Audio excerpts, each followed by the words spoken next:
I want to welcome each of you to the Envision, a Sustainable Water Sector webcast sponsored by CDM Smith. Before we begin, I would like to quickly review a few logistics. All of the PDF PowerPoint presentations are now available for downloading at WEF's website. This link was included in the GoToWebinar reminder emails yesterday, an hour before the webcast, and will be distributed tomorrow via email. The reminder emails also included the webcast professional development hour instructions for those eligible to receive these training credits. There are 2 PDH credits for this webcast. You will need to complete the evaluation form to receive the PDH certificate. Your feedback on this webcast is important and helps identify future webcast topics that are timely and helpful to you.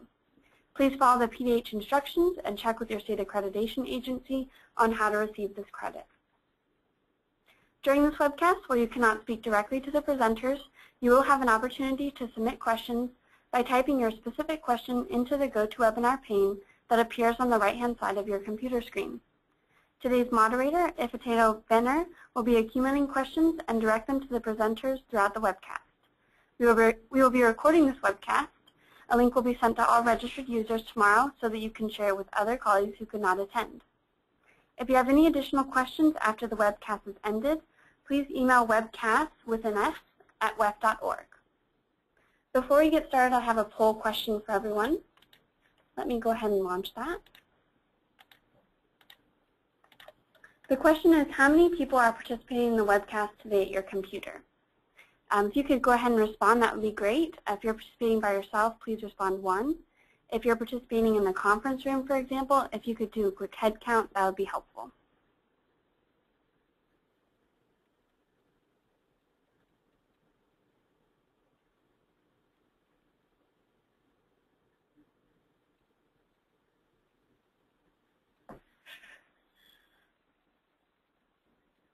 All right, thank you so much. I'll go ahead and share those results with you.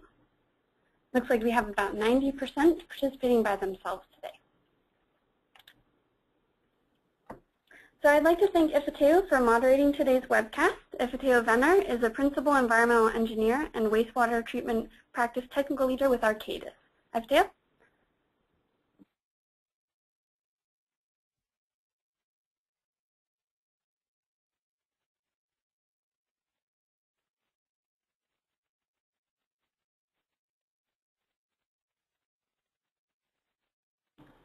Ifetedo, don't forget to unmute your phone.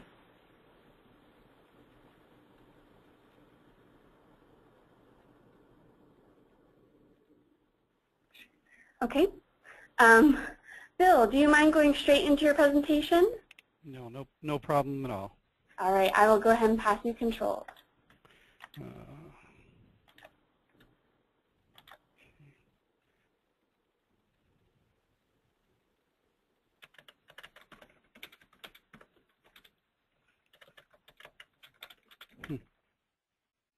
All right, thank you, Bill. Good afternoon, everyone. This is Bill Bertera. I'm the Executive Director of the Institute for Sustainable Infrastructure, and I'm going to provide some opening remarks this afternoon. Planet Earth can be an uncertain environment. We rely on our infrastructure to protect us, to provide for our public health, and to give us a reasonable quality of life.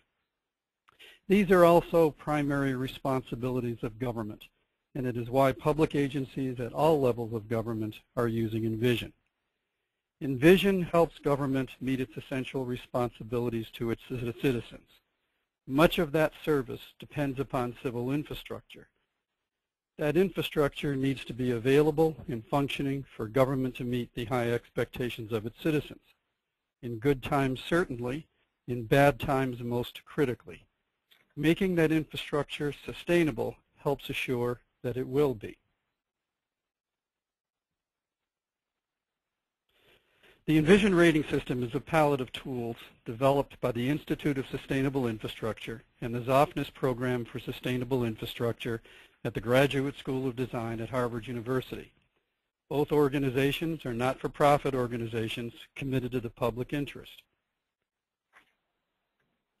Our mission is to place in the hands of both public and private sector decision makers a tool to help create more sustainable infrastructure. Some things to know about the Envision rating system. First of all, it is a web-based self-assessment tool, and it is available in the public domain, so its use is free of charge. The website, www.sustainableinfrastructure.org, includes the tool Envision, but also a detailed guidance manual and an easy-to-use checklist for preliminary sustainability assessments and smaller projects. The system also includes an elective third-party verification and awards program. Envision is designed specifically for civil infrastructure of all kinds, to include wastewater and drinking water treatment plants, pipelines, pumping stations, and more. While it is best applied at the planning and design stages, it can be used at any stage of a piece of infrastructure's life cycle, to include the construction and operation stages. While Envision is most definitely a rating system and can be used to evaluate the sustainability of existing projects, it is also a powerful planning tool that can help us make future and developing projects more sustainable still. Envision is unique in that it takes into account not only the engineering aspects of civil infrastructure development, but also elements of the triple bottom line, to include economic, environmental, and social variables. Envision is flexible and can incorporate the results of specialized sector-related rating systems into community-wide sustainability profiles. In this same context, it has the ability to change and improve as our concept of sustainability changes over time. Envision helps us look at infrastructure projects through portals that help us consider sustainability through the eyes of the ultimate user of sustainable infrastructure, the voter, the taxpayer, the ratepayer, and the consumer. And it gives us a vocabulary to talk about complex issues in ways that are comprehensible and reasonable to everyone. We will talk more about these portals in Tom Peterson's presentation in a few minutes. But know that the portals themselves are composed of tested best practices developed by the engineering community over time. Importantly, Envision is not a decision-making tool. It is a decision-making guide that helps public and private sector infrastructure owners create more sustainable infrastructure. It is not prescriptive. It encourages communities to make their own sustainability decisions based on local priorities, values, and resources. Envision is being used for all types of projects across North America and beyond.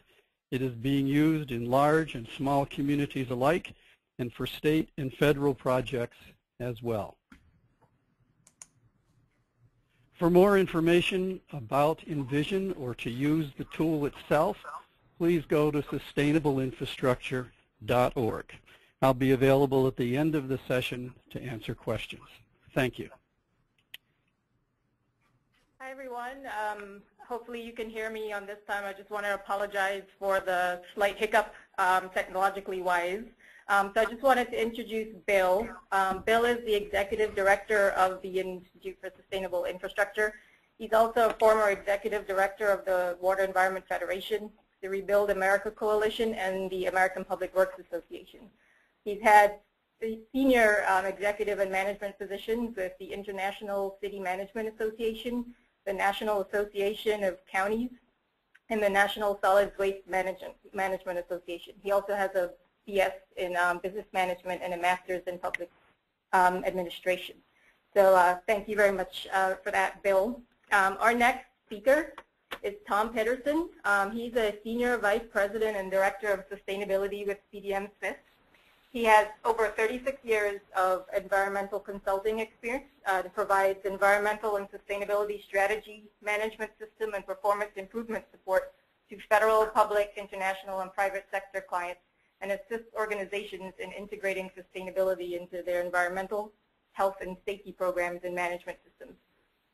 Tom has an MS from Penn State University and a BS from Cornell University, and I just wanted to also point out that he's a past chair of the Sustainability Community of Practice and also a former chair of the Professional Development committee in ISI.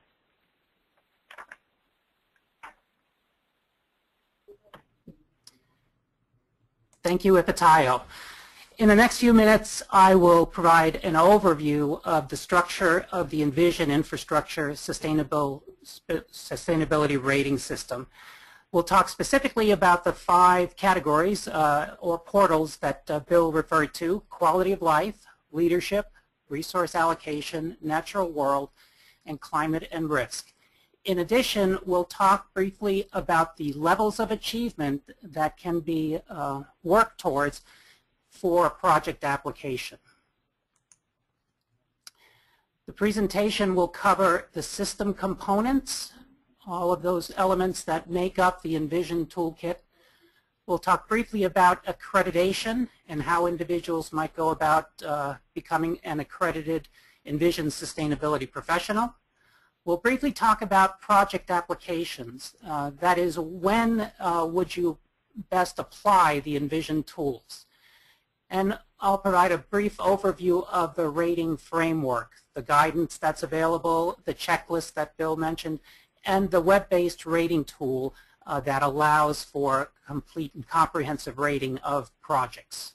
We'll also briefly touch on verification and recognition as it deals with the Envision rating system. The Envision system is actually comprised of a number of components. And the system is dynamic in that it continues to evolve to meet the needs of users. Today we'll focus our attention on the pre-assessment checklist and the rating tool. These 2 elements comprise the core of the system and are the tools that are being used increasingly to guide projects in improving their sustainability performance. We'll also talk briefly about the credentialing program that allows individuals to become accredited as Envision sustainability professionals, or for students to become provisional sustainability professionals. And then we'll talk about the verification and recognition program, which yields recognition in the form of an award issued by the Institute for Sustainable Infrastructure, ranging from bronze to silver, gold, and ultimately platinum. Accreditation is a component of the Institute for Sustainability Infrastructure program and provides for training of individuals in the use of the Envision rating system. The training is available online, available at the Institute for Sustainable Infrastructure websites, and that training can be taken by web-based, and we're now seeing that it is also being offered in various places as a in-person workshop. Most recently, workshop was conducted at the ACE 14 conference in Boston. The completion of the training qualifies individuals to take the online exam, and upon passing that exam, the Institute for Sustainable Infrastructure will accredit individuals as Envision sustainability professionals. For college students, there is a preferential rate, and we're seeing increasing numbers of colleges building sustainability into their curricula, and we also have a number of universities that are actively involved in the academic committee of the Institute for Sustainable Infrastructure, and they are building Envision elements into college curricula. So students that have an interest in learning more about Envision can sign up for the course and also take the exam. Information about course availability, how to register, and the fees for the online course as well as the exam are available on the ISI website, sustainableinfrastructure.org.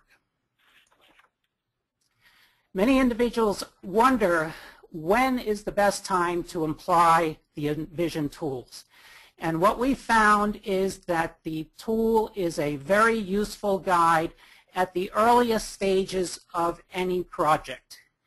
From the point of conceptualization of the project the tool allows individuals and the project team to really consider sustainability elements and practices that could be incorporated into the project. Now, we also know that individuals have applied the tool after the fact, after a project is complete, with an interest of seeing how they addressed sustainability issues. And that is one way to use the tool. However, it's best used early in the project and used on a continual basis through the project to help guide the project team in assessing the project's sustainability elements. The checklist, the full assessment, and the rating is something that can be conducted separate and apart from the recognition program. Although it's useful to determine early in the project cycle if registration is something the project owner is interested in pursuing, it is not necessary that any of the applications go through the registration project. This makes Envision unique in that these tools are available for free and can be used on a project without any cost to the project owner, and only upon the point of determining that registration for recognition is going to be undertaken are fees associated with the recognition program. And we'll talk a little bit more about that in a few minutes. The guidance manual that is available and part of the overall Envision structure is a very useful guide from the standpoint of sustainability. The guidance manual provides information on sustainability, the issues that Bill touched on related to infrastructure and the importance of building a sustainable infrastructure, and it provides detailed information on each of those 5 categories that Envision is structured to address. In addition, information on how to determine levels of achievement are provided in detail in the guidance manual. The guidance manual is available for download as a PDF file at no cost on the ISI website. And in addition, as you work through the checklist and/or the rating tool, information is provided that allows you to tie directly back to the guidance manual. If you have not yet viewed the guidance manual, I would suggest it be worthwhile to download a copy and peruse it at your leisure. It has a lot of very useful information that can help in addressing all sorts of infrastructure sustainability issues.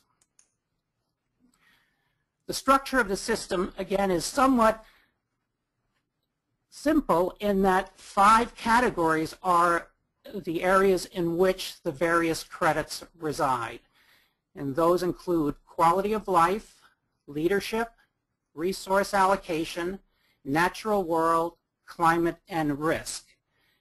Within these 5 categories, there are subcategories, and there are 55 questions that fall under these categories and subcategories within the checklist. And within the full rating system, there are 60 credits. And the distinction there is that for the full rating system, there are innovation credits available. So if your project has an innovative component, a sustainability element that goes beyond what Envision requires, there are provisions for additional credits within the rating system. The checklist does not include the innovation categories, but includes the 55 credits presented as questions that are responded to with either yes, no, or not applicable. And then there are 5 levels of achievement in the rating system: improved, enhanced, superior, conserving, and restorative. These are the levels of achievement from lowest level to highest level within the Envision rating system. And it's important to note that those levels of achievement build upon one another. A little more detail on the structure. Again, you'll see the 5 categories across the top, the number of credits that fall within those categories, and the categories as well as the specific credits or questions. So if we were to look, for instance, at the leadership category, you'll see that there are 3 subcategories. Number 1, collaboration. Number 2, management. And number 3, planning. And within those different subcategories, there are a series of credits that specifically look for a response related to the level of achievement that can be demonstrated for your project. So through the checklist approach, you will work through the 55 questions, responding with a yes, no, or not applicable. And when you are using the full rating system, for each of the credits, you will self-assess where you stand with regard to the level of achievement. Here's just an excerpt from the checklist to give you a sense of what is included. The checklist, again, is available for free as an Excel spreadsheet. It allows you to work through the 55 questions in any order you like. And for each of the particular subcategories, you'll see, for instance, this subcategory, LD 1.1, falls under the leadership category, and it addresses effective leadership and commitment. Within the rating system, each of the particular subcategories provides a definition of the intent, what is intended by this credit. It describes the metric of how that will be documented, and then it includes these assessment questions. So the checklist, for instance, again, has a question that says, has the project team issued public statements stating their commitment to sustainability? And in this case, the respondents would either say yes if they have, no if they haven't, or not applicable if it's not applicable. Now, in most cases, I think this would be applicable to any project, and the difference here between Envision and perhaps some of the other rating systems that you've been involved in is that this is really not a matter of chasing points. This is a matter of determining whether or not the commitment to sustainability goes beyond this specific project and is something that's demonstrated by the project team and the project owner. And in this way, Envision is unique because it asks some questions about the project approach as well as the intent. So in this case, these leadership questions, again, will point to the issue of where the project team stands with regard to sustainability, and are there things the project team, project owner has done to demonstrate that this is actually a core value of their organization. This tool, again, is useful early in the planning stage because in many cases this enters into a discussion about the commitment of the organization to sustainability and can help drive sustainability performance improvement not only for the project but for the organization as a whole. Again, the checklist addresses all of these 55 questions. You go through the process of responding to this. It's often best to do this with the project team in a workshop, a facilitated workshop, to have some discussion about each of the questions and to reach a response level.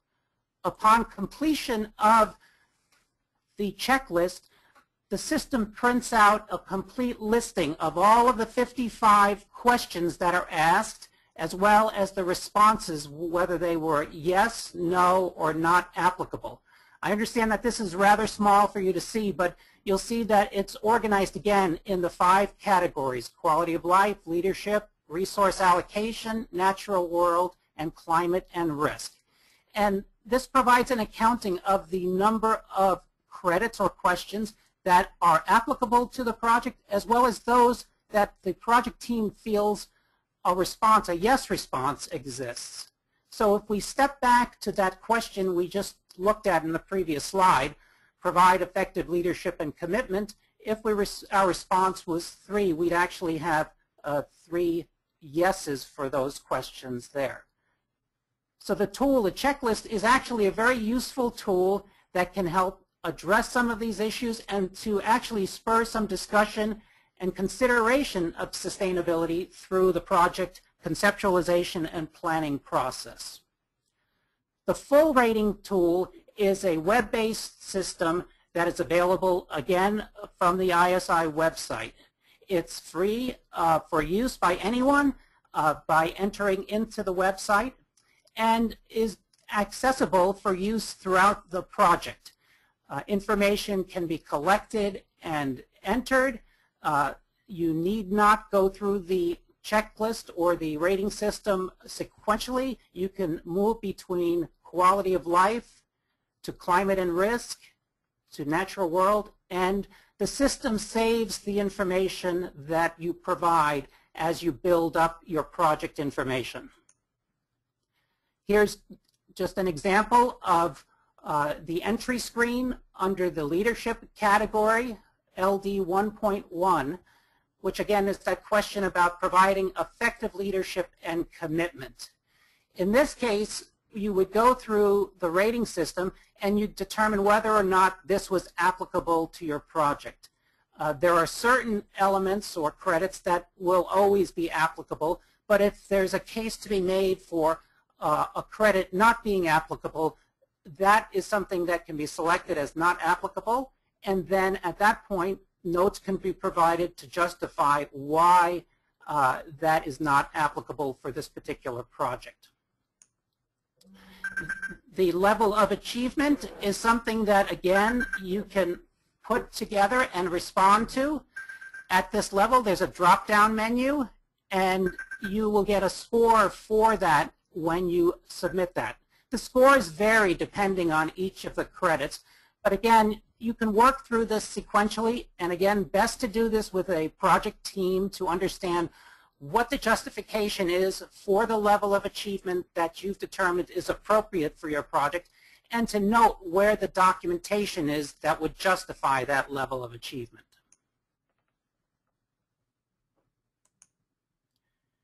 Again, the guidance document and the tool itself provides guidance on how to determine what level of achievement should be applied to this particular credit. And you'll see, again, it goes from improved all the way through restorative. You'll note in this case that the restorative rating is not available for this particular credit. And that holds true throughout the document. There are various places where certain levels are not available for rating. But you'll see the number of points that are available, in this case 2, all the way up to 17, if sustainability is a core value for this particular credit. And it's important to note that in order to achieve a conserving level, you would need to demonstrate that you meet all the requirements of a superior achievement level, as well as all the requirements of an enhanced and an improved level of achievement.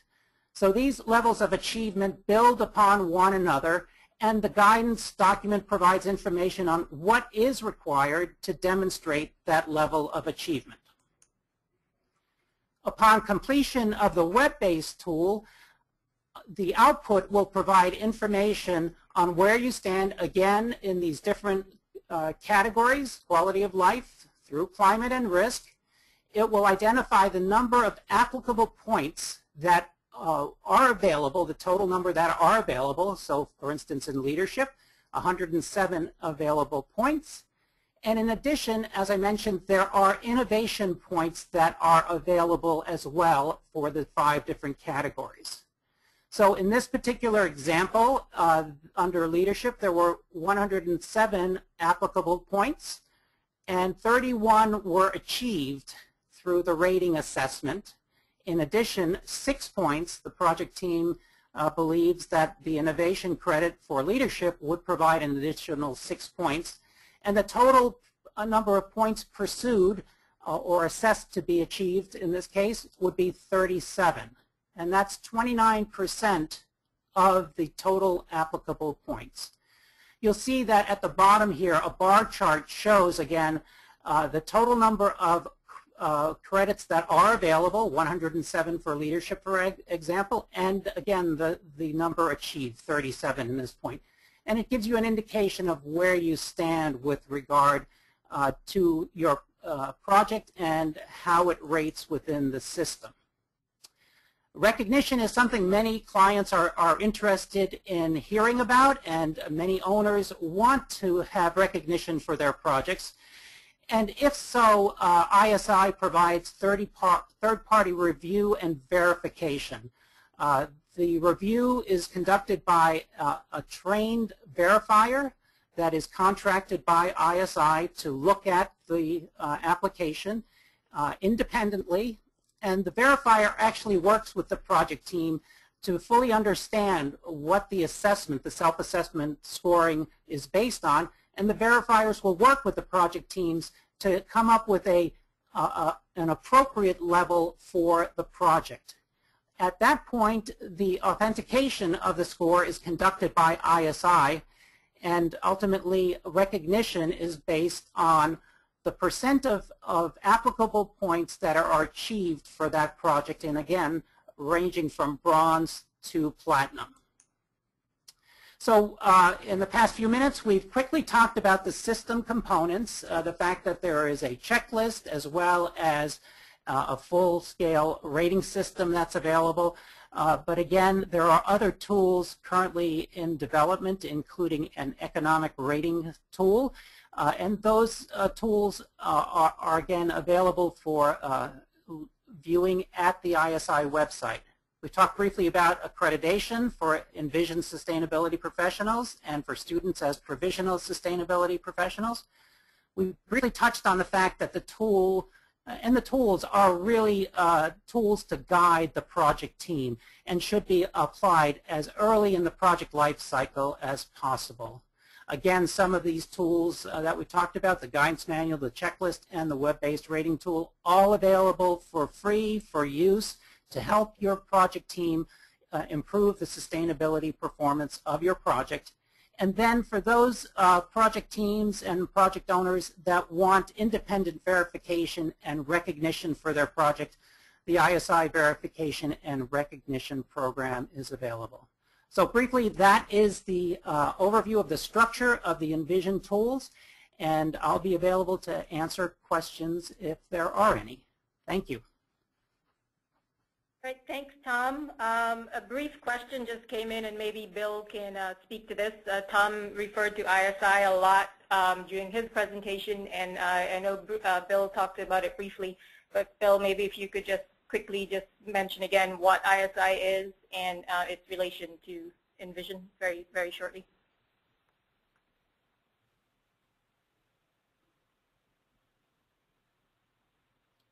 Well, Ipatayo, this is Tom. I'll wait till Bill jumps in here. But ISI is the Institute for Sustainable Infrastructure, a nonprofit organization that was formed by the American Council of Engineering Companies, the American Public Works Association, and the American Society of Civil Engineers to address the issue of infrastructure sustainability and provide a tool that could be used in the engineering community. ISI, the Institute for Sustainable Infrastructure, partnered with the Harvard University Graduate School of Design Zofnass Program for Sustainable Infrastructure to develop the Envision tools. Envision is the tool or the suite of tools that are available for assessing the sustainability of infrastructure's sustainability. And ISI, the Institute for Sustainable Infrastructure, is that organization that is the steward of that tool. Another question is, how does Envision work really with some of the other rating tools that we've heard about before, such as Green Roads, LEED, and so on? I don't know, Tom, if you want to answer that as well. Certainly. Envision is a tool that is specifically developed to address civil horizontal infrastructure. It is not intended for as a replacement for LEED or for any other rating system, but allows for looking at infrastructure that perhaps is not as well addressed using LEED. LEED applies to buildings, vertical infrastructure, the like, and the Envision tool really can be used in conjunction with LEED. For instance, if you're looking at designing a water reclamation facility and there's an administration building on the site, the owner may want that building to be designed and developed to meet a LEED Silver or a LEED standard. And likewise, they may be interested in having the civil infrastructure meet a Silver Envision level. So the Envision tool could be used in conjunction with or in parallel to LEED.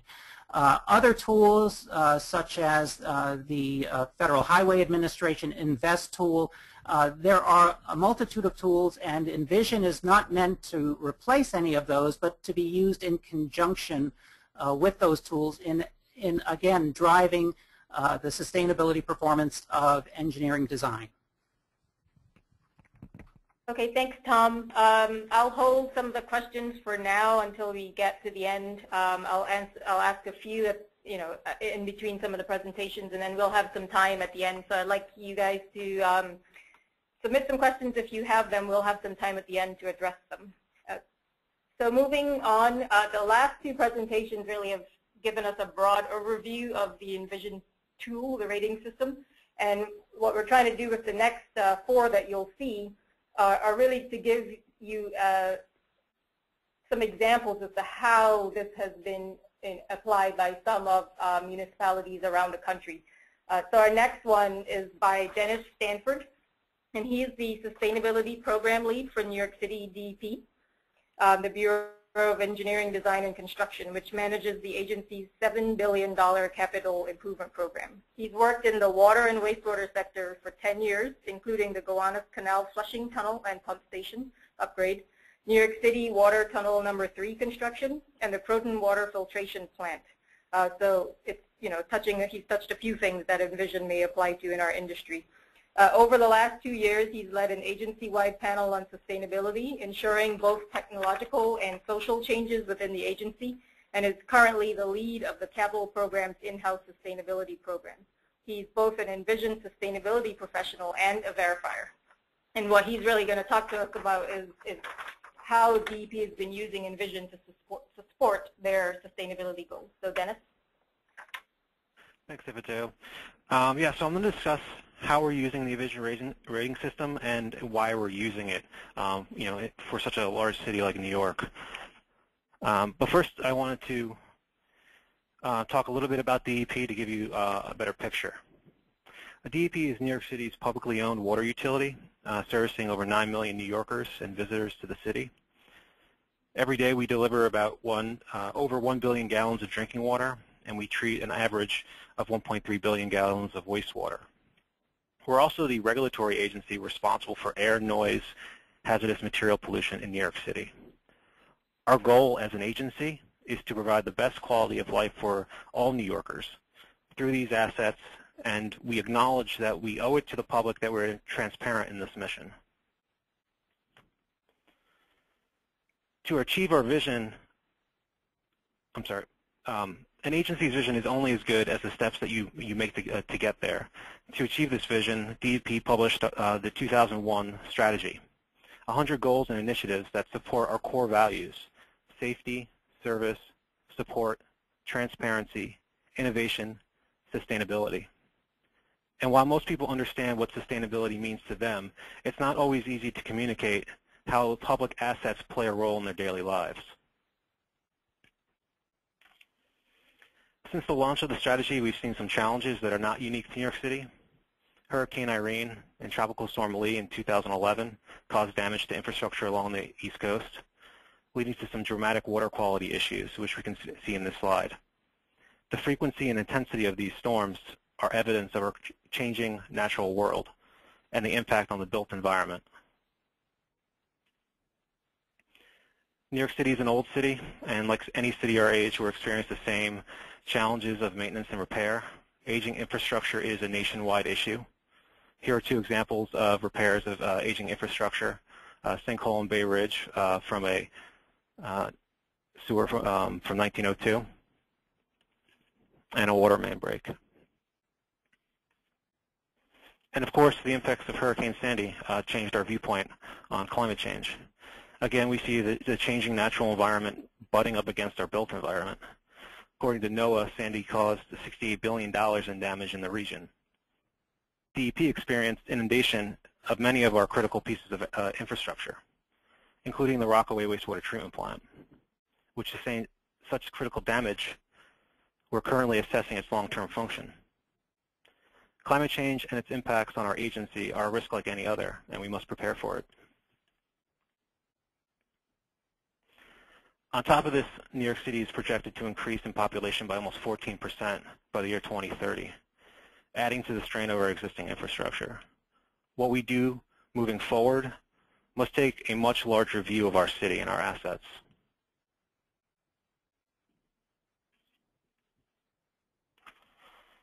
So with this presentation so far, I've been trying to paint a picture of what DEP as an agency does and why the Envision rating system would be attractive to us. This slide identifies types of projects that an Envision rating system can cover. Early in the presentation, Bill and Tom spoke of different sectors that can use Envision. DEP is a large agency and owns a lot of assets across many different sectors, which is what originally caught our attention about the system. Here's that same slide, but I've highlighted the assets that DEP operates. We manage the drinking water supply and distribution. We manage the city's stormwater. We capture and treat the city's wastewater. We own and operate our own data centers. We own our own ports, both in the city and upstate. We have our own hydroelectric facilities, and we even have our own airports for aerial surveys and security. This is what makes up DEP. How we execute the planning, design, and construction of our assets must meet with our vision. Having a guidance tool like Envision helps us get there. Part of the capital program, we've embedded Envision rating system as part of our project delivery system. If you've seen any of our recent RFPs, you'll notice that we specifically identify Envision as a requirement. I'm going to briefly go over two very different projects and how we've used Envision. We won't have much time to discuss detail, but I wanted to speak about our approach and the benefits.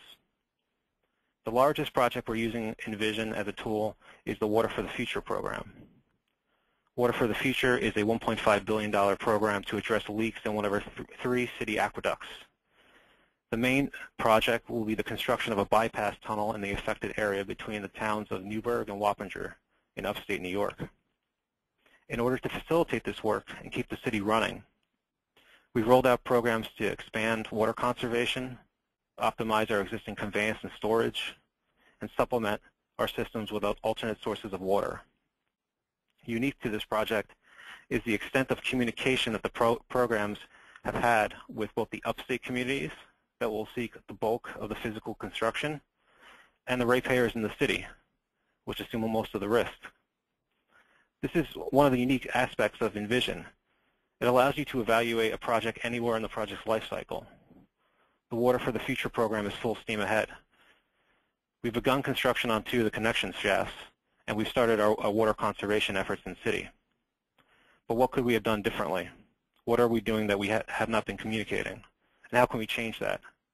Envision has been allowing our teams to look at our projects through a different lens.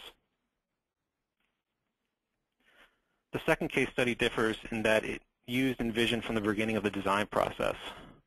The project is just a single component of the Newtown Creek CSO program. Newtown Creek is a 3.5-mile long estuary which forms part of the border between Brooklyn and Queens and feeds into the East River. It's one of the older and most heavily used bodies of water in New York City and has been commercially used since the Dutch colonies. It's currently a heavily industrialized zone within the city. And we're under consent order with the state, our regulators, to raise the water body quality to an SD class, which equates to a 3 milligram per liter minimum dissolved oxygen concentration. We're doing this through many different efforts, including regulator modifications, CSO detention facilities, green roof grants for private owners, and green street projects for the public domain, and finally an in-stream aeration program through 3 different facilities, which we'll talk about here. It's through this combined effort that we're modeling a drastic improvement in the creek. This rendering shows the final design of one of the aeration facilities. Here's the East Branch aeration facility. We used Envision to evaluate a few key project elements. Our energy costs were high, but our building was much larger than what we needed. This demanded a much larger HVAC element inside the building. So we brought the building down. Originally, our intent for landscaping on site was asphalt with stormwater draining to our own storm sewers. And we shifted it to a porous pavement that directs flow to a bioswale. And lastly, the property was much larger than the facility would ever need. We used Envision to support the creation of a public space next door. This rendering shows a potential use and includes stormwater capture and public waterfront access. The public space component is not a done deal, and we're currently negotiating the long-term maintenance of the space, but it's an example of what you can do with Envision as a design tool. At DEP, we've been using Envision for about 2 years, and I really wanted to talk more about what we've learned using the system. Envision is a great tool to educate your staff on the fundamentals of sustainability and how it impacts your projects. It's all about context. Training is important, but there's nothing better than hands-on experience. For most of your staff, using the guidance manual and applying the credits to your own projects will have the greatest impact.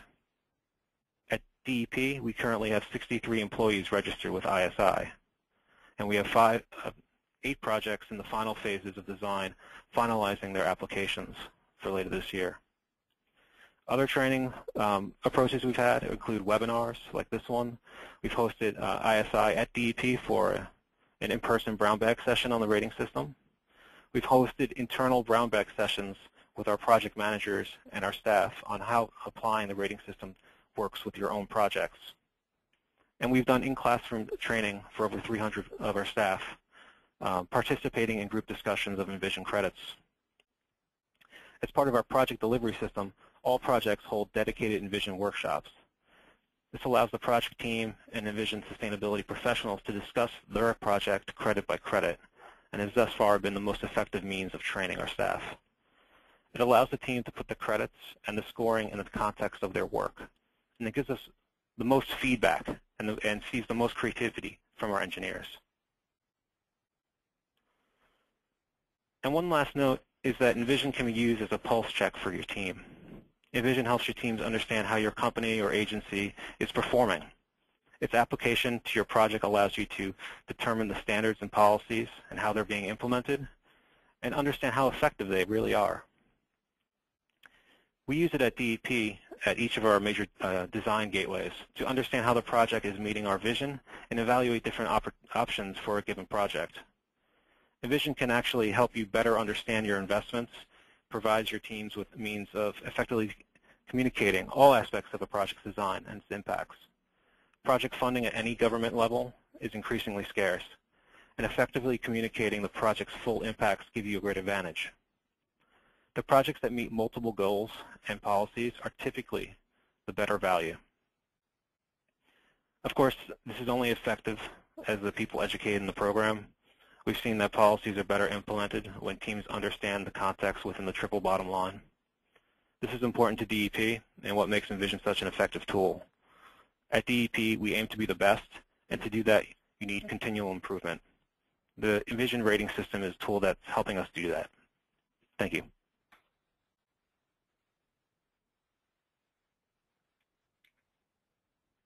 Alrighty, the next speaker that we have is Catherine Geese.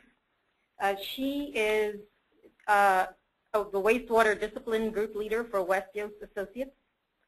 She has over 14 years wastewater experience. She also is the sustainability coordinator for all West Yost Associate projects in water, wastewater, and stormwater field. She's an ISI Envision sustainability professional, as you've heard mentioned earlier, and then also a lead AP. Catherine is going to talk about the City of Davis project. Great, thank you. So just a real quick overview. City of Davis is located in California, in the heart of the Central Valley, very close to the capital of Sacramento. The city has a long-standing commitment to sustainability, and that shows through a number of their policies, and in particular out at their wastewater treatment plant. The city years ago made a commitment to have a sustainable treatment facility, and by combining both conventional and natural processes to achieve high-quality standards. So they have at their facility a primary treatment plant where the primary solids are used for anaerobic solids digestion, and they capture that the gas from that to do cogeneration on site. However, they use a low energy use natural treatment system for secondary process, which include oxidation ponds, an overland flow system, and a wetland treatment system. About 10 years ago, the city was given new effluent limitations that drove a very expensive upgrade at the facility. Essentially, the treatment plant will need to now go to tertiary treatment, which means they'll have to provide filtration and advanced disinfection. In addition, they'll have to consistently meet ammonia requirements of less than 2 milligrams per liter, and there's new requirements for metals and selenium. Combined, all of these treatment upgrades are going to force the city away from a natural treatment process and into a conventional wastewater treatment plant. And moving away from a more sustainable-based treatment plant, the city wanted this new project to come in and still be sustainable. And so early on in the project phases, the city decided to implement and utilize Envision as a tool to be able to achieve that goal. As a number of the presenters have already discussed, Envision is utilized throughout the process by the City of Davis. So early on in the planning phase, the city utilized the Envision tools to identify opportunities, constraints, and priorities for the project moving forward.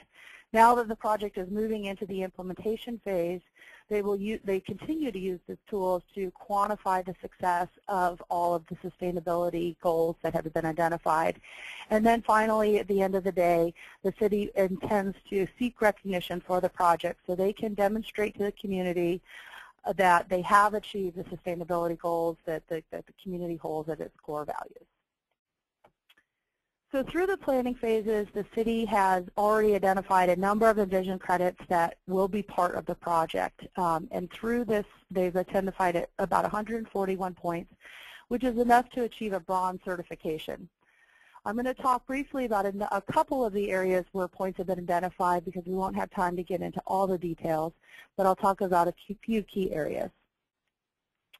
First of all, this project has gone through a pretty comprehensive planning evaluation approach, and as a result, they found the most sustainable project for the city.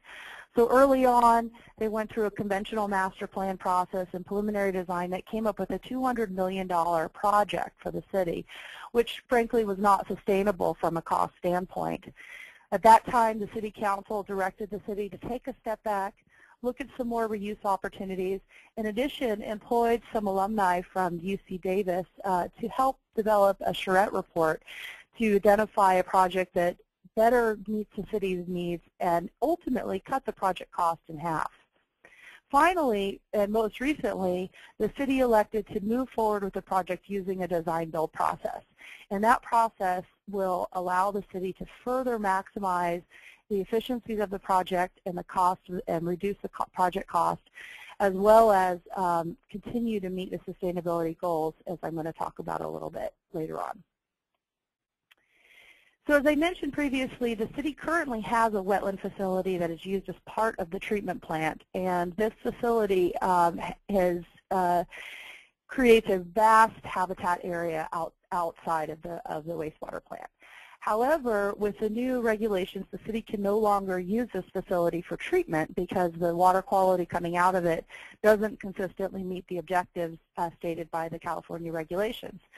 Therefore, moving forward, the city will start utilizing this facility as a reuse type facility, which will allow them to open it up to more public access and actually make it a more amenable community asset. And so as a result of working with the regulators and then making this the public more able to use the site, the city will be able to obtain credits for this part of the project. The city's treatment plant, as I mentioned, already has a cogeneration system. However, with the introduction of secondary solids, there's going to be more biogas generated, and the anticipated project will double the generator capacity. It will also expand the heating system for the buildings that are already heated with biogas to all new building spaces. Finally, the city has a small solar array that currently provides adequate power between that and the cogeneration system for the existing treatment plant. But with the new conventional facilities coming online, the energy use and consumption is going to go up considerably. So the city is going to be looking to expand the solar power at the system and ideally offset 100% of all of the energy that the new treatment plant will utilize. So then through the implementation phase, and as we start that, the city, as I mentioned, is going to be using a design-build process. And Envision is very unique in that it allows the city to combine with the design-build process to get the sustainability goals through that process. So the way the city did that was they identified, as part of a project criteria, that each of the DB teams had to identify 90 credits that they would achieve. And through those 90 credits, the city determined that they could achieve a silver rating for the project. The city also determined for the project teams which categories they could achieve points in, so that to ensure that they would not be duplicating any of the planning efforts and the points the city had already identified. And then through the design-build procurement process, each of the teams were essentially competing to achieve those required points for the lowest project cost. And I'll talk briefly about the city has recently selected a preferred team for the project, and that team did identify 90 points. And a number of those points are in the materials and recycling area, which include obtaining materials through sustainable procurement practices, using regional materials, diverting waste away from the landfills, doing a cut and fill balance to eliminate any off-hauling of excavated waste, and then finally constructing the project in a way that allows for deconstruction and recycling in the future. In terms of energy management, this has been a core value of the design-build process, and throughout the implementation phase, the city will continue to do design reviews, identifying opportunities to reduce energy. It is anticipated that the project will result in 10 to 30% reduction in energy as compared to industry norms, and that at the end of the project there will be initial commissioning of the entire system to ensure that the project meets those goals. And for stormwater management, essentially 100% of the stormwater from the treatment plant site will be maintained on site, and that will be obtained through a combination of low-impact development as well as stormwater storage facilities. And in addition, 100% of all the soils disturbed during construction will be restored into vegetated areas. Finally, moving forward with the project, and as the project starts to move into the design phases, the city has identified an allowance in the design-build contract that allows for the contractor or the city to initiate changes to the project up to a total of $500,000. This approach allows the city and the DB contractors to identify opportunities as they move forward to achieve even more points to achieve the ultimate sustainability goal, which would be a gold level certification.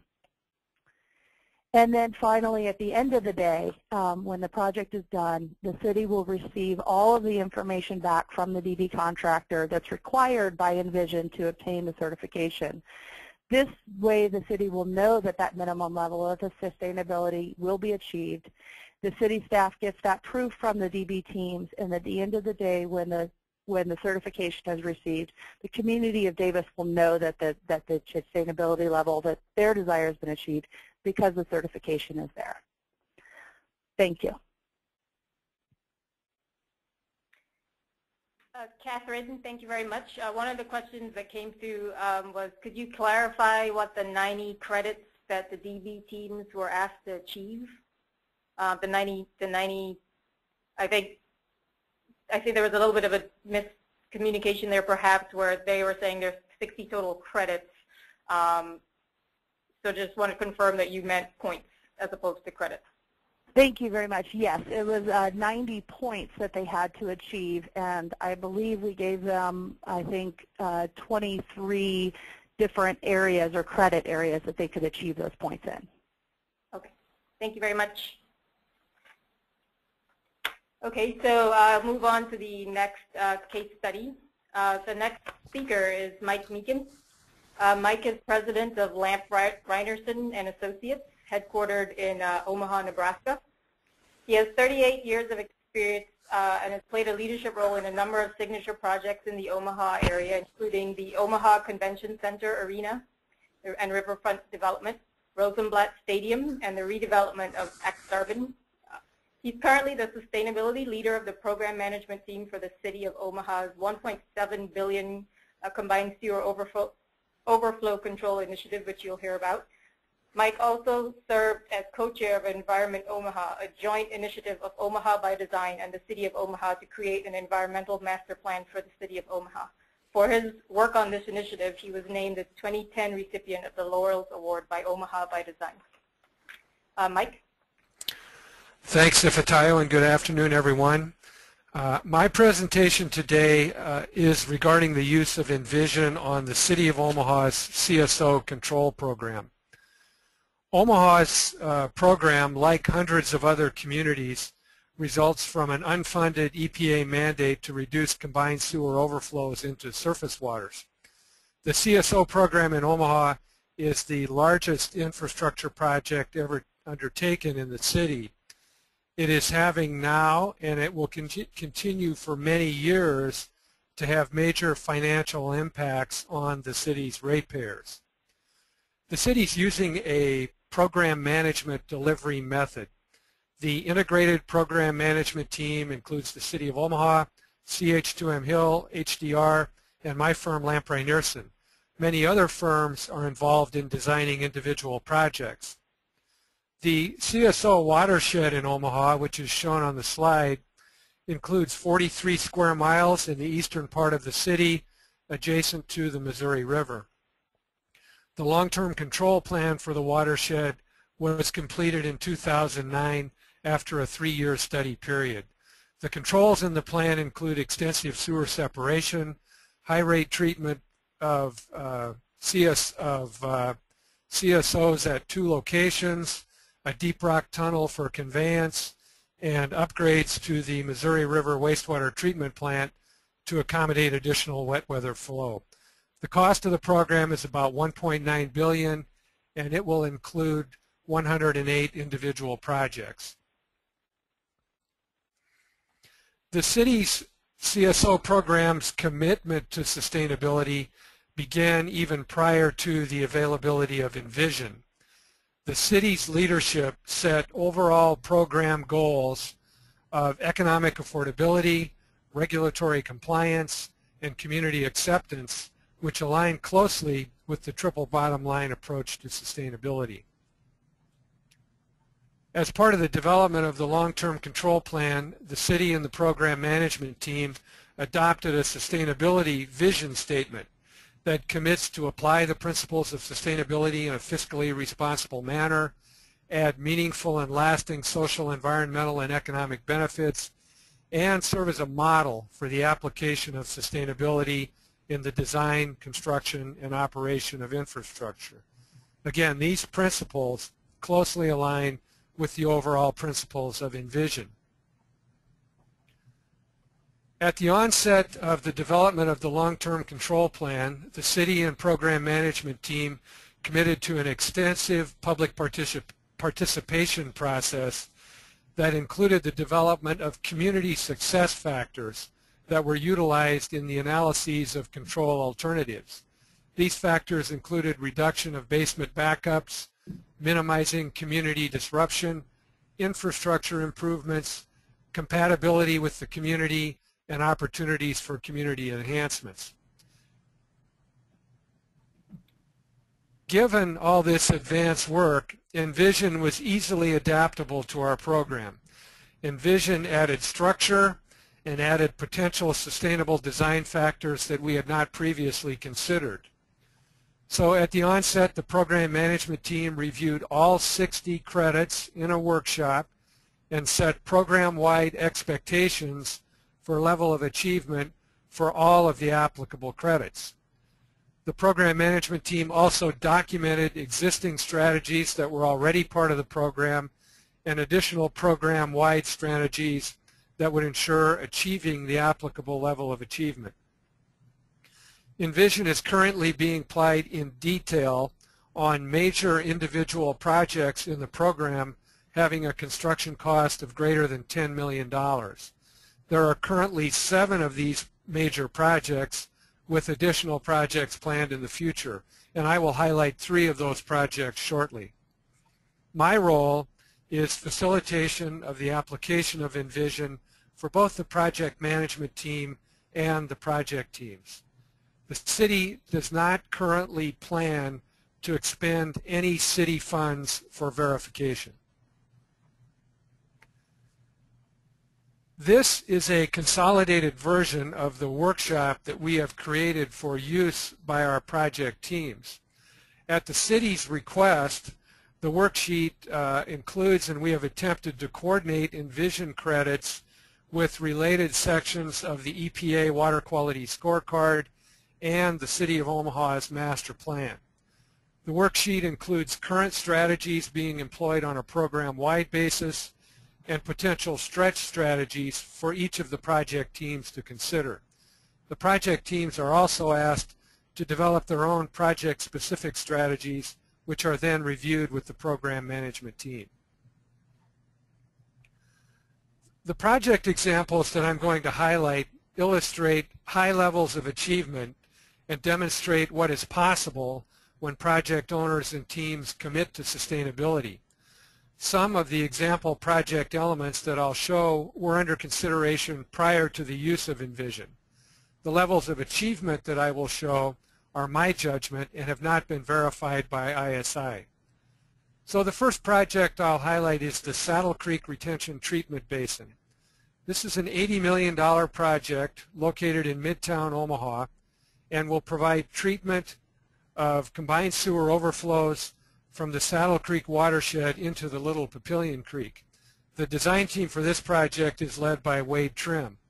The capacity of the RTB will be 315 million gallons per day, and the settling tank volume will be 6.6 million gallons. The treatment will include grit removal, disinfection, solid settling, and dechlorination. One area of high achievement for this project is in the resource allocation area under reduced potable water consumption. The project team is designing a system for flushing of the treatment basins after storms using treated water from the facility and harvested rainwater from the building roof.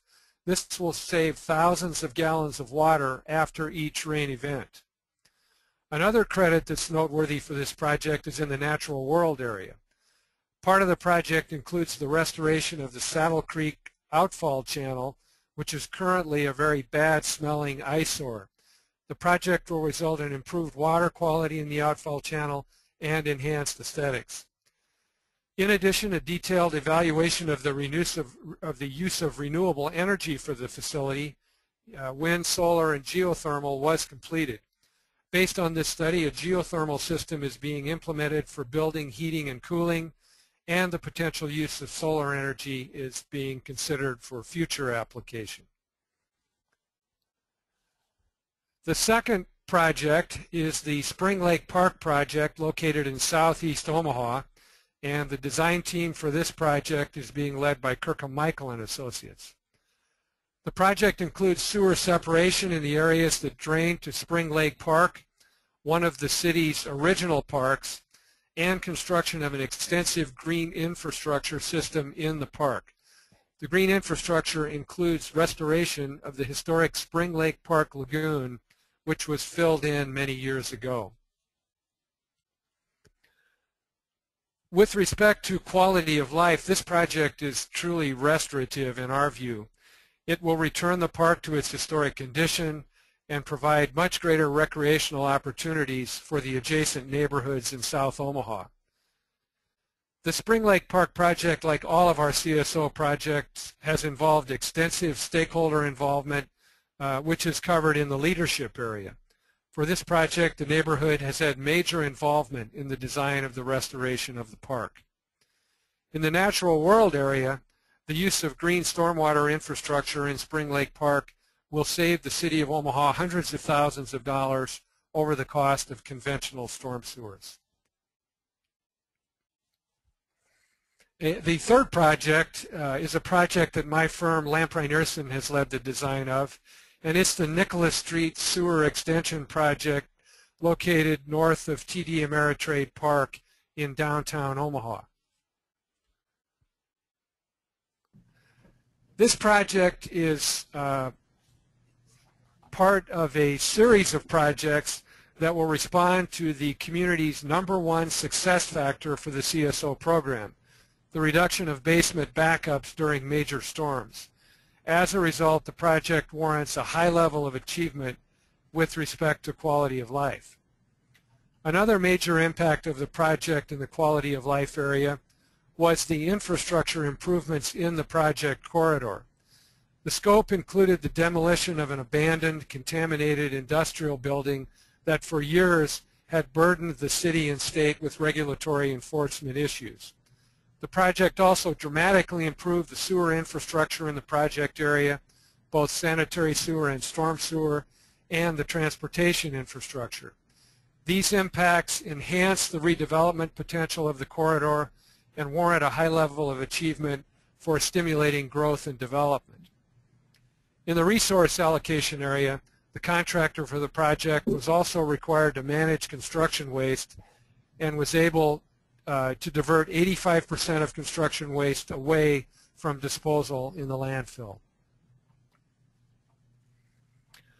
Our application of Envision in Omaha has produced several key lessons learned.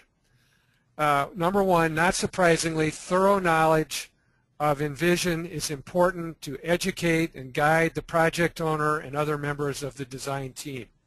One of our needs in Omaha is for the project teams doing the design to take the lead on Envision rather than relying on the program management team. They are the ones who are most knowledgeable about their projects.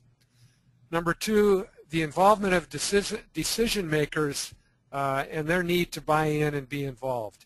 You cannot significantly impact the design of a project without this high-level involvement. Thirdly, and this was mentioned earlier, Envision needs to be applied early when there is the greatest chance to impact a project. And finally, the focus should be on the areas of greatest impact. It can be daunting to deal with all 60 credits, but the Envision leader knows the system, knows the project, and he or she can focus the team in the areas where there is the greatest opportunity to impact the project. Those of us involved in infrastructure, I believe, need to reestablish our trust with the public.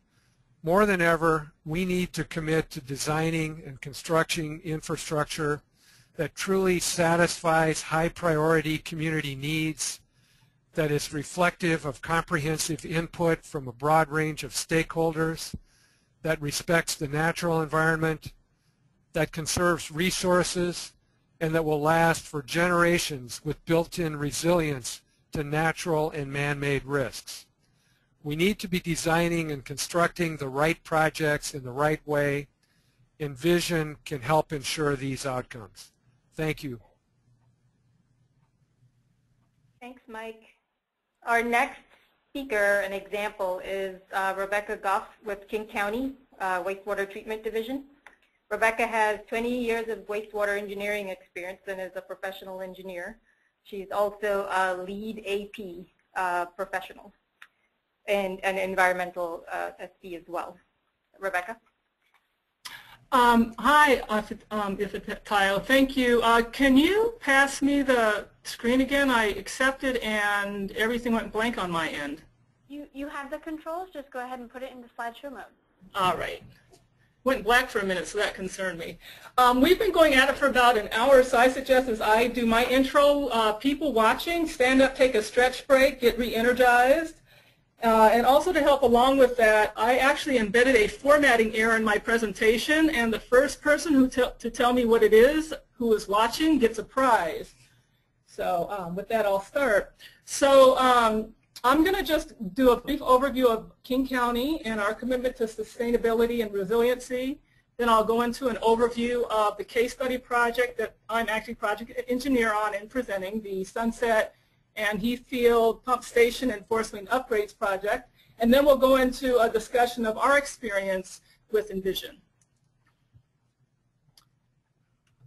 So King County is located within Washington State. It's the most populous county in the state and the lucky number 13th largest county in the country. We have 42 pump stations and we have 5 regional treatment plants. And we treat an average flow of about 200 MGD per day, or billion gallons per day wastewater. King County is forward-focused on sustainability with ordinances promoting both the triple bottom line through our green building, energy efficiency, and energy and social justice ordinances, as well as we have a focus on resiliency through our strategic climate action plan. So as Dennis mentioned in his presentation, the value of an agency's goals are only as good as their implementation on projects. So within WTD, the Wastewater Treatment Division, we have a 3-pronged approach to embed sustainability into our project delivery. So first, we do have a sustainability team. I'm a member, as well as I'll talk about Allison Desmond. She's our sustainability lead on our Sunset Heathfield project, as well as an energy program manager.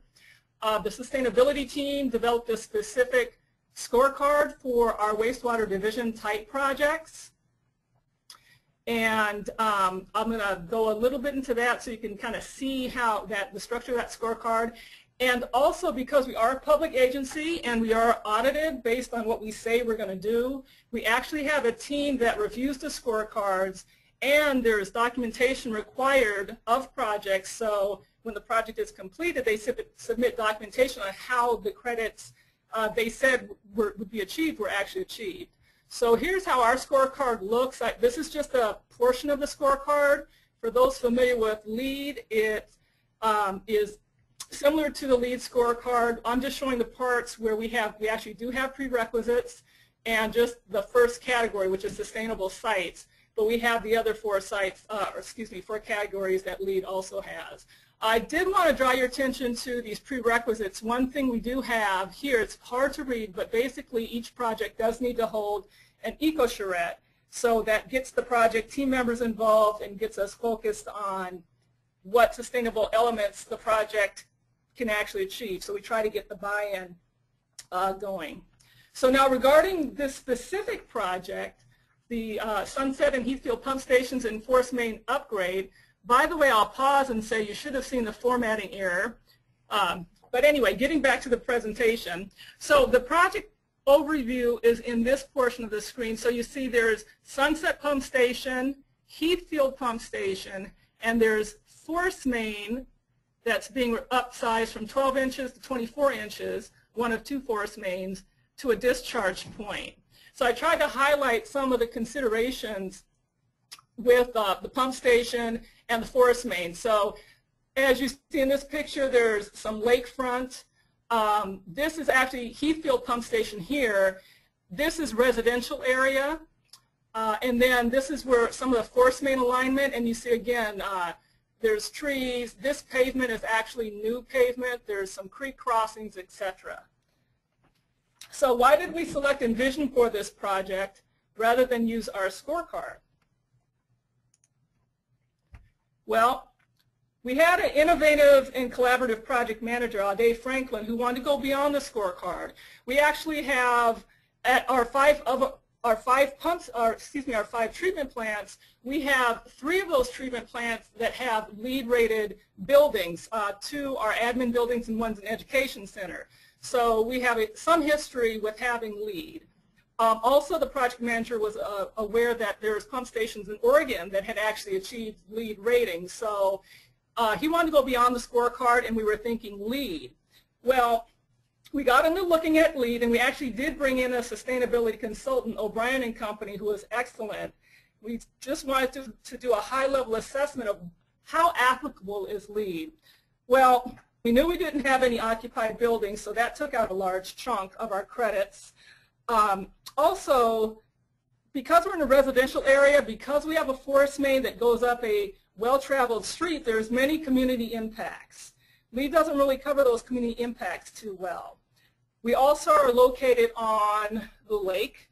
There are creek crossings, and there's a wooded area that the Heathfield pump station is located in. So there's ecosystem and habitat considerations that, again, LEED didn't cover. And finally, the agency is forward-thinking, and we do have to think about climate change and sea level rise. So again, LEED didn't really have those components.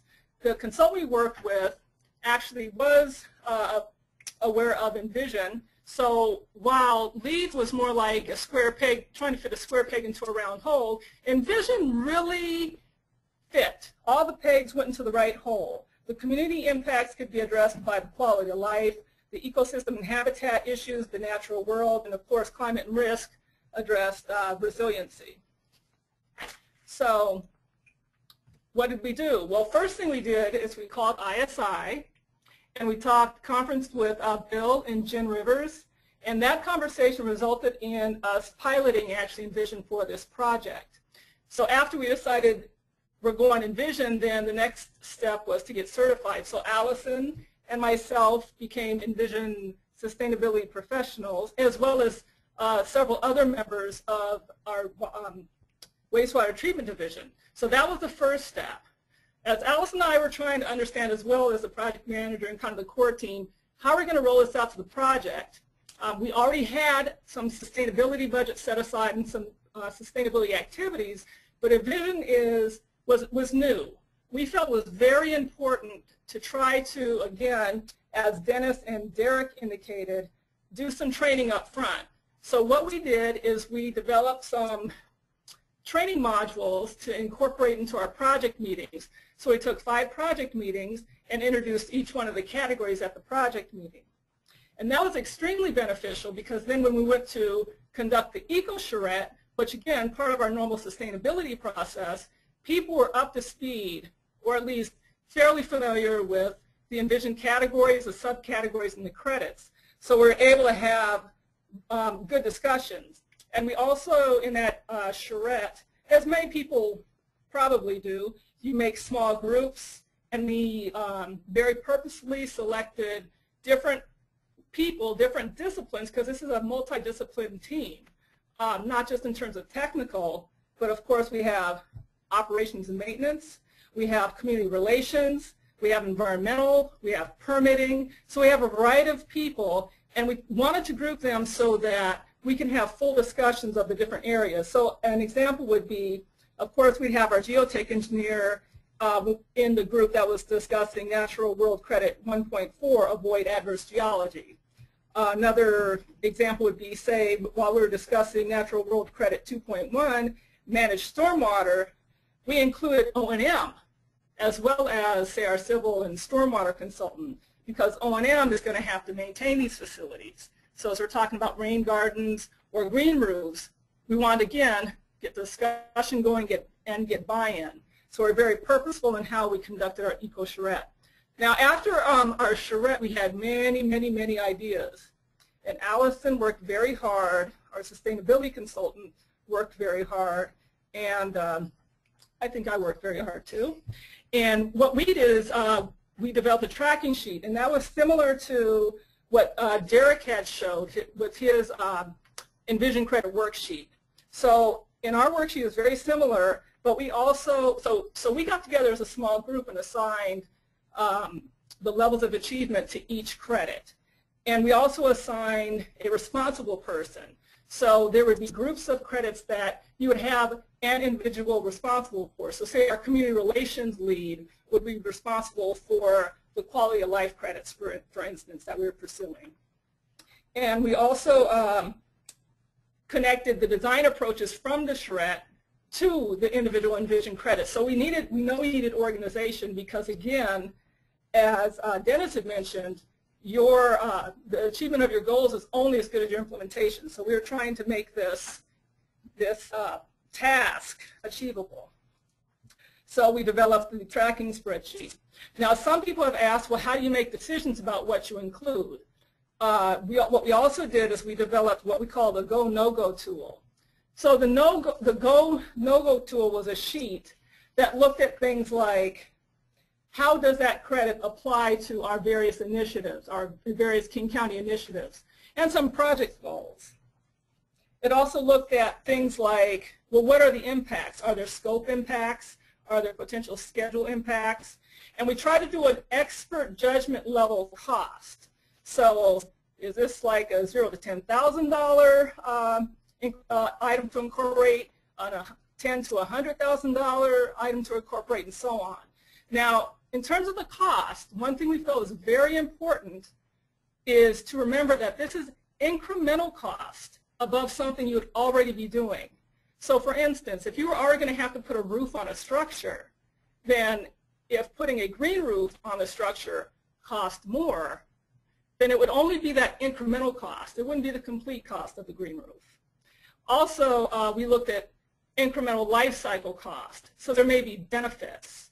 Well, there should be benefits of what you're doing that may reduce your overall life cycle cost. So we felt it was important to base our no-go on the incremental cost. And I should mention also in our green building and sustainable development ordinance, that's where we handle that financial portion of the triple bottom line. The ordinance states that a project could spend up to 2% more of the life cycle cost of implementing that project for sustainable elements. All right, so that was some of the tools we used. And again, we assigned responsibilities so that Allison doesn't have to handle the entire effort. There are about 5 of us handling groupings of credits, and then we'll be the ones to work with the actual project team on the specific credit item to actually incorporate in the project. Another thing we do to keep this going, to keep Envision in people's minds and the team members' minds, is we have sustainability, in this case Envision, as a standing agenda item on our project meetings. So we did fill out the scorecard. I just wanted to give you a snapshot of it. One thing I thought was very helpful when we spoke with Bill is in the notes section, we listed what some of our ideas are. So when we go back to the scorecard, we have an understanding of what credit, or what, excuse me, not what credit, but what project idea actually applied to the credit. And also when we're applying for documentation, because we do plan on going for a rating, this will help guide our documentation requirements. And based on our scorecard that we created, we actually have an optimistic belief that we can get platinum. As you notice, this leadership category is very high, and it's high because the county does have a sustainability system in place already. We design infrastructure, so we are already focused on long-term life. So we're high in leadership, we're high in quality of life. Again, we have a community relations program already in place. Now, we're not saying that, well, we already have these and so it's no big deal. We are stretching, but we get a lot of baseline points because of the systems we have in place. So, and also what we did is, this is our optimistic scorecard.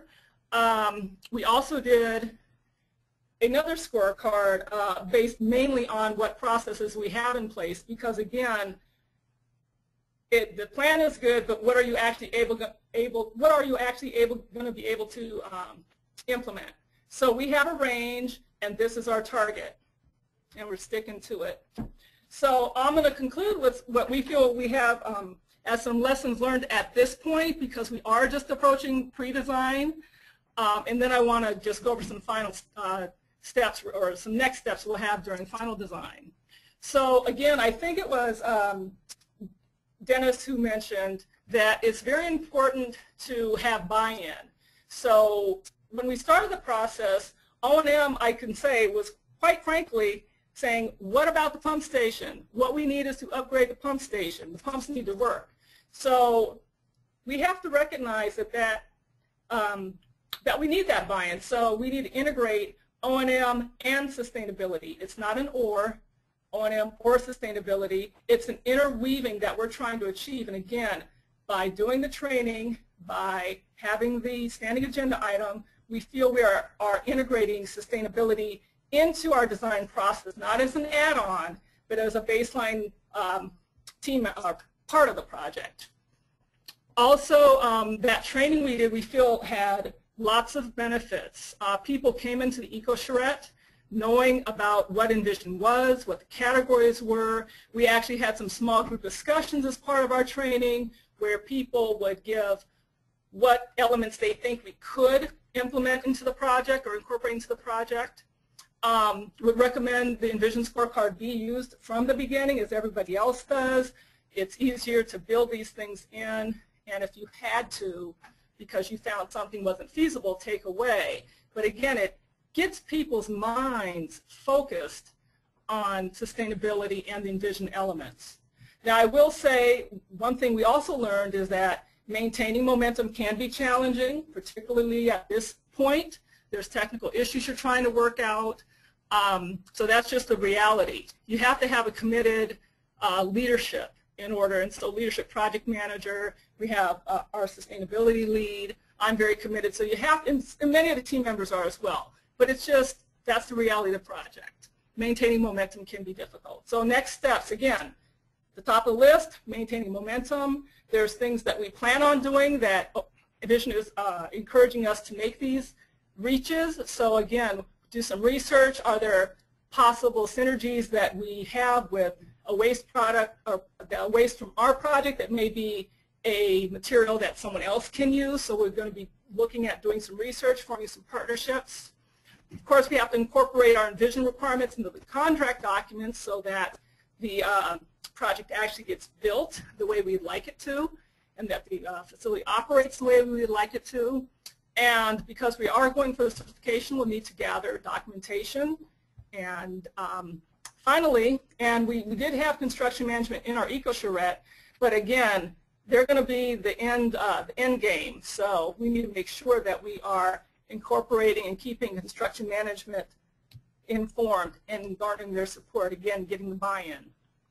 So that's our snapshot of our experience with Envision to date. Alrighty, thanks, Rebecca. We're a few minutes away from our question period, and we've got some good questions coming in that we'll address. So I just wanted to remind you all, if you have any questions on what you've heard so far, please submit them through the chat window. Our last speaker today is Derek Gardell. He's a project engineer with HDR. He's also chair of the WEF Envision Task Force, a lead green associate, and Envision SB as well. He has a BS and an MS in civil engineering from the University of Nebraska. And Derek is really going to talk to us today, give us a brief overview of what to expect related to Envision at WEFTEC, and then some of the activities of the task force. All right, thank you, Infotaya. Good afternoon. It is my pleasure to have the opportunity to talk to you today about the current and planned activities of the WEF Envision Task Force. The WEF Envision Task Force was created earlier this year and is part of the larger sustainability community of practice. In creating the task force, we really modeled this after ISI's mission statement, and our purpose statement that we came up with is to assist WEF members in making more informed decisions about the sustainability of their stormwater collection systems, biosolids, and wastewater treatment projects. And I guess in order to accomplish this, we have planned the following activities. That includes today's webcast, and I want to thank all the previous presenters for participating. We also have 2 sessions planned at WEFTEC this fall in September, end of September, early October. The 2 that are focused on Envision are sessions 328 and session 430, and those are Tuesday morning and Tuesday afternoon on September 30th. And thanks to Tom Pedersen for putting those together. And third, which is basically the focus of this presentation, is the development of a mobile or web application. And the purpose of this is really to provide practical guidance to WEF members on the implementation of the Envision rating system on our projects, which are collection systems, stormwater, wastewater treatment, and biosolids projects. As we heard about today already, the Envision rating system is very diverse. It can be applied to a variety of project types, but we really wanted to give WEF members an idea of how to apply it directly to the projects they're familiar with. Okay, so in order to do that, we've developed a template, and for this, just for an example today, this is a draft template, but it's for the Reduce Energy Consumption Credit Resource Allocation 2.1. And the objective is straight from the ISI guidance manual. So we copied that in and then directly went into the applicability to wastewater treatment. And this was from the wastewater treatment group. So this example is going to pertain to a wastewater treatment project. And as you would imagine, reducing energy consumption would be highly applicable to any wastewater treatment project. And that's noted here with the description. The next thing we wanted to do is give the practitioner relevant actions to follow in order to address the intent of the credit. In this case, reducing energy use, a life cycle analysis or assessment is very important in identifying energy deficiencies in the wastewater treatment plant. The next category is potential credit applications. What we attempted to do here is to identify project strategies or technologies that could be used to address the intent of the credit. And there would be many examples at a wastewater treatment facility because there are many processes, but these are noted here and explained in detail and would be very different for a stormwater project as opposed to a wastewater treatment or biosolids project. Next, we have other information noted and resources. For reducing energy consumption, the WEF Energy Roadmap is a great resource, and we've noted other resources here as well from the EPA and WRF and NREL. And lastly, we have an acknowledgement section, and this is really to provide an incentive for people in the practice group to get involved because they'll be recognized in the publication at the end. And we'll recognize both the contributors and also the reviewers. So the current schedule right now, we're working on the resource allocation credits. Those are currently under review.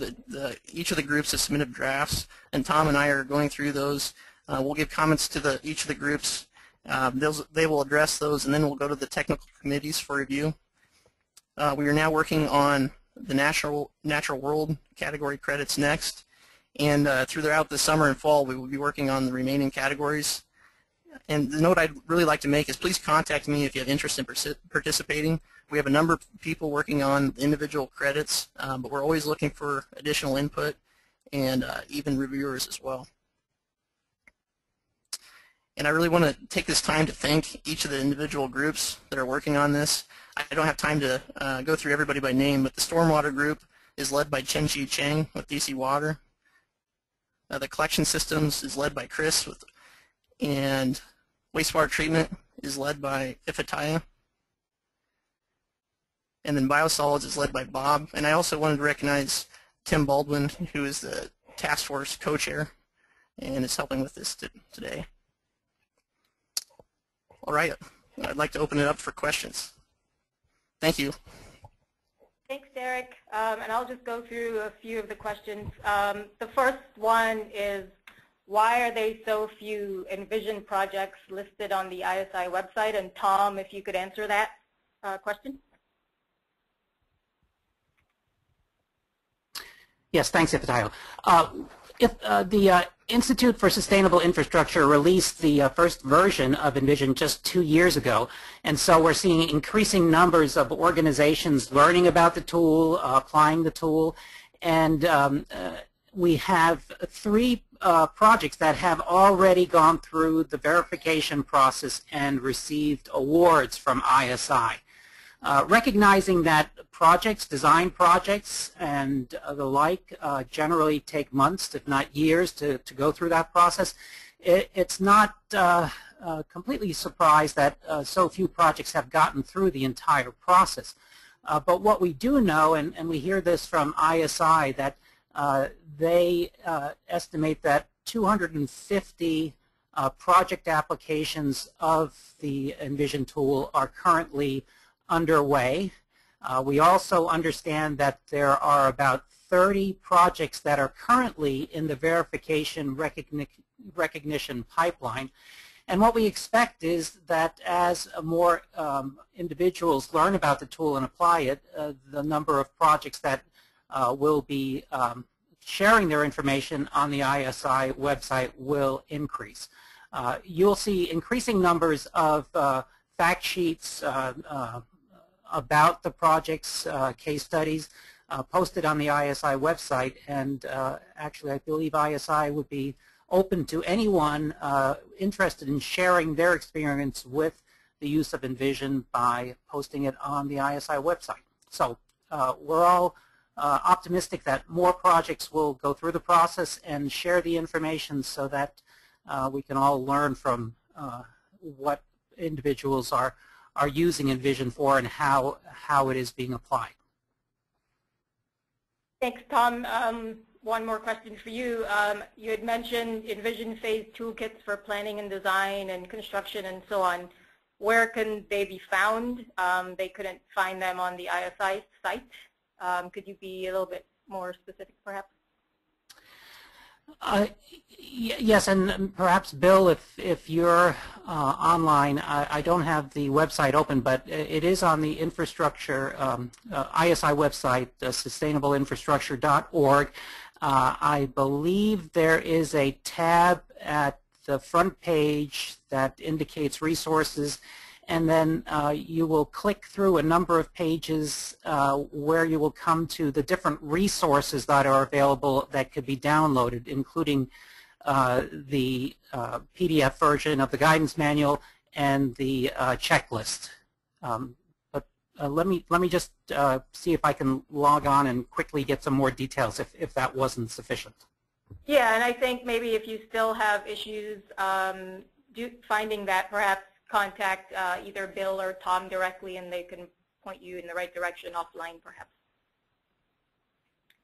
Okay, so our next question was related to the costs of doing this. There are a couple of them. What are the typical costs associated with obtaining the recognition awards? And somewhat related to that, someone asked, one of their clients wanted to know what the benefits are of using Envision on our projects. Besides demonstrating their commitment to sustainability and receiving recognition by awards, what are some of the other benefits that, how can we help justify the cost of the going through that process? Bill, perhaps you can start, sure. And I know, Catherine, you may have looked at this a little bit on your project specifically. I've seen some material go around, so you can chime in, perhaps. Well, there are two kinds of costs associated with the Envision program. The first are the obvious costs associated with the submission of an application for third-party verification. Those costs are listed on the ISI website and are based upon the size of the project. There's another kind of cost, though, and that is an internal cost that the owner of the infrastructure and the developer incurs as they are using the tool in terms of time and effort. I want to point out, though, and remind everyone that Envision is essentially, first and foremost, a self-assessment tool.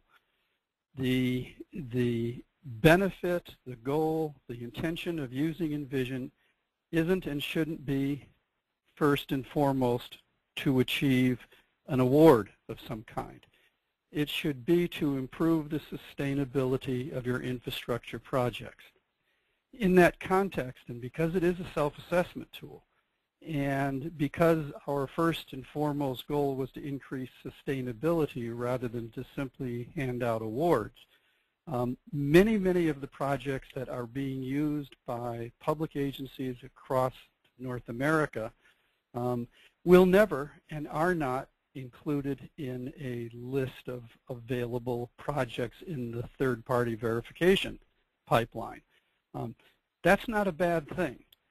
What that means is that at this point in the stage of Envision's development is that there are a lot of communities using the tool for the first time and kicking tires, experimenting with it and making judgments about its application and its value for their own agency and community. That said, when we talk about costs associated with using the tool, they're going to vary from project to project depending upon the size of the project and the community extent of using the tool. Secondly, those costs are likely to be higher if you use the tool retrospectively than if you use it as you are putting the project together, because it's more expensive and time-consuming to go back and look for documentation rather than to simply put it aside as you are creating it.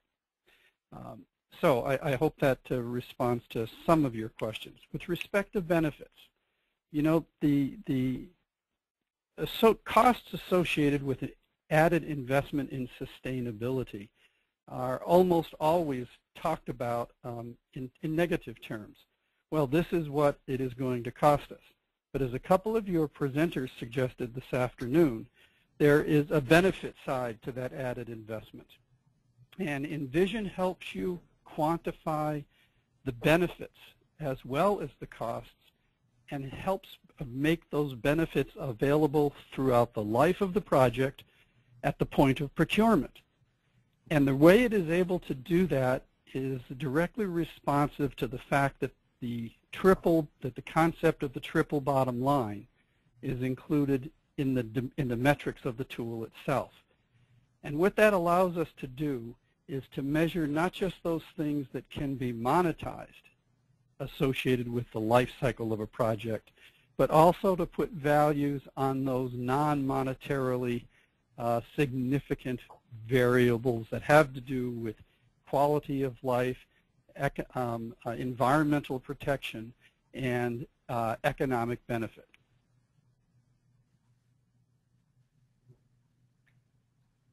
Catherine, I didn't know if you wanted to chime in on your experience.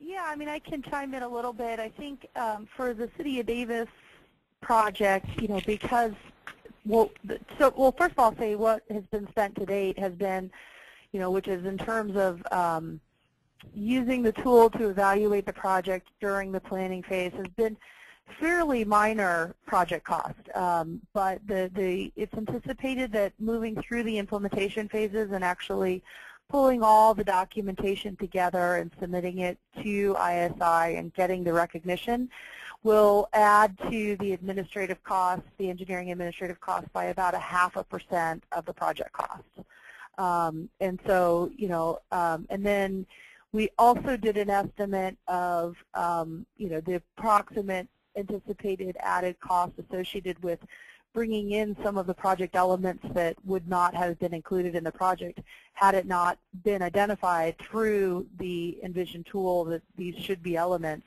And that was expected to increase the capital cost by 1.5% to 2%.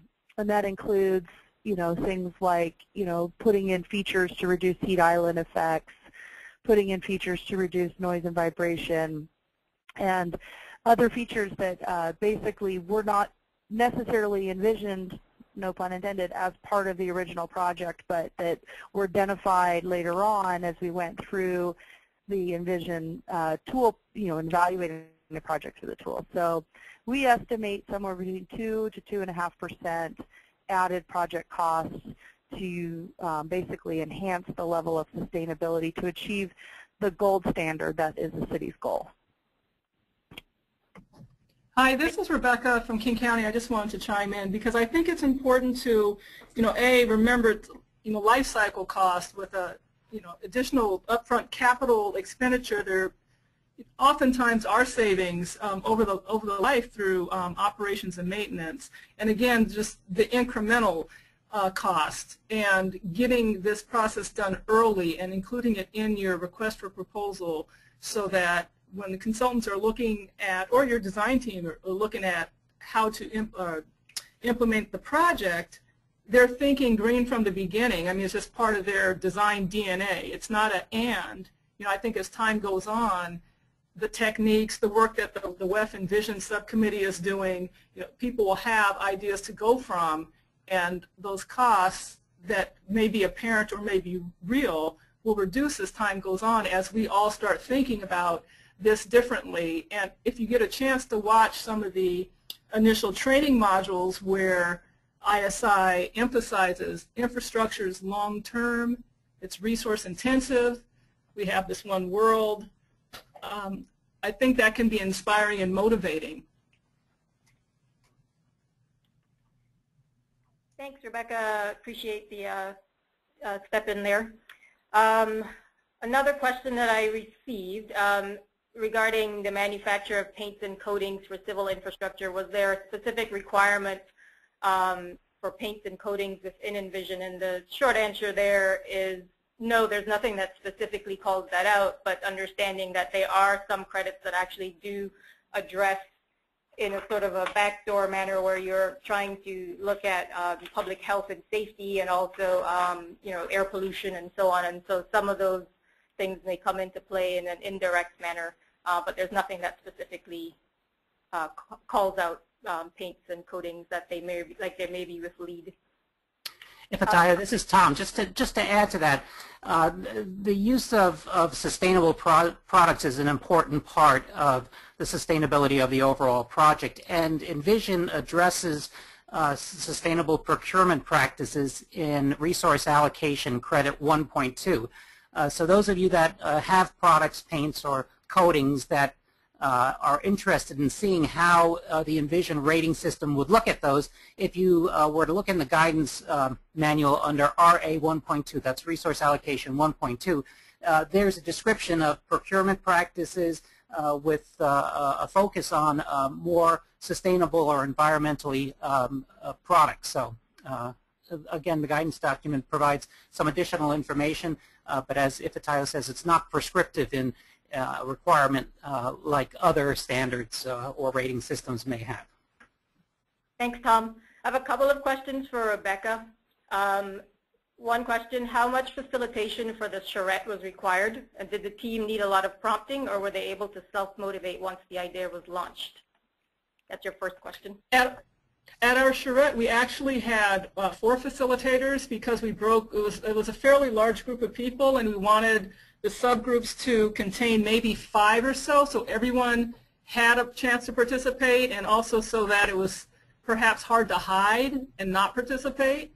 So we ended up with 4 facilitators, and we actually had 2 from within King County because we actually have a King County green building team, so we were able to draw from some internal resources, and then we had 2 from the consultant side, and it worked very well. Okay, and the second question was for King County, how tough of a public and internal public sell was it? How tough of a sell was it for you to allocate that 2% incremental budgetary cost for the project?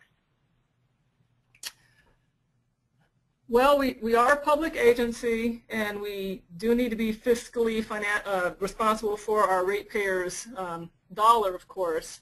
I don't have a great answer for that because that's really at a higher level than I'm at. But the 2% does come from, it is supported by some industry studies. So just in terms of the 2% quantity. Now for selling to the public, again, you know, there are benefits that the ratepayers get. So, for instance, the community outreach and informing people of this very disruptive process. Of course, we don't want to say it that way, but there will be disruption to their life. So, how can we mitigate that? And I think that has good value to them. With using, as I think Tom mentioned, and someone else might have mentioned as well, but you know, using certain types of products that are going to be less harmful to the environment, less harmful to the air. Maybe they don't smell things as much when a project is being executed. Maybe there's, you know, if you can use reuse soils on site, which typically would be cheaper, but nonetheless, you know, how can you minimize trucks coming in, passing their homes and things? So, you know, we do have to show a benefit. So I don't have a great answer for you, but I think one thing is when you do put your messaging out there and you do make those efforts to show the benefit, and it's not just the cost, I think people are a bit more accepting. And another example would be, say, so at Sunset Pump Station, we actually did involve the public when the pump station was originally upgraded. So this was before this project, because there are people who look down on that, look down from their views onto the top of the pump station and also from the lake view. So, you know, doing something more attractive may cost more money. Usually if it does, it's money that people are glad to have spent, because again, we want to be stewards of the community and the environment. One of the presenters mentioned, I think it was Dennis, how, you know, you want to be as invisible as possible. And of course no one wants to smell anything either, so we take those things seriously, and we try to do them as financially responsibly as we can. Thanks, good answer. We just have time for maybe a couple more. In a portion of the Midwest, we recently analyzed over 60 years of weather data and found no statistical difference in our weather patterns, rainfall and stormwater volume, intensity and duration, etc. Does the lack of climate change data in our area limit our ability to use the tool? And Mike, maybe if you want to answer that question. Sure. This is Mike from Omaha, and I think that's a pretty interesting observation. I'd be interested in how wide an area their data sample covered, because of course in weather patterns there can be variations. But regardless, addressing the potential impacts of climate change is covered in the climate and risk section of Envision, and it represents only 2 or 3 out of the total of 60 credits, so it certainly doesn't limit the ability to use Envision. And in fact, in the climate and risk section, the emphasis is not is on climate change to some extent, but actually it's more fully on designing for resilience to extreme events of all kinds, whether they're man-made or natural, whether or not influenced by climate change. And what the climate and risk section encourages with respect to resilience is that designers look at facilities in terms of making them expandable or adaptable, or even just incorporating safety factors that all of which could be utilized, again, whether climate change impacts the project in the future or whether it's just a different type of risk. Okay, thank you very much. And our last question is for Derek. The person asked, what qualifications are you looking for participation in the Envision task force? Sure, yeah, there are no minimum qualifications to participate. We welcome input from anyone. We have 4 different groups: stormwater collection systems, wastewater treatment, and biosolids, and you're welcome to join any of those. It does help if you are an Envision sustainability professional, an ENV, SP, or just familiar with the rating system. Those aren't requirements, and we certainly welcome input from anyone. Feel free to reach out to me if you're interested. Yeah, and I'll add to that, Derek, that I know at least in the wastewater group, we've got quite a range of experience, from young professionals just recently starting to folks with lots of experience, which is probably something that, you know, we're looking for. And then some have Envision, SPs, but some do not. And you know, folks have varying degrees of experience in the water and wastewater. We're just really looking for enthusiastic folks who are able to contribute. So I think that's really all the time we have for questions. You know, if you have any other follow-up questions that you want to ask, you can contact myself or any of the specific speakers. And if not, I'll just like to thank everyone for listening in, and to thank the speakers, and you know, have a great day.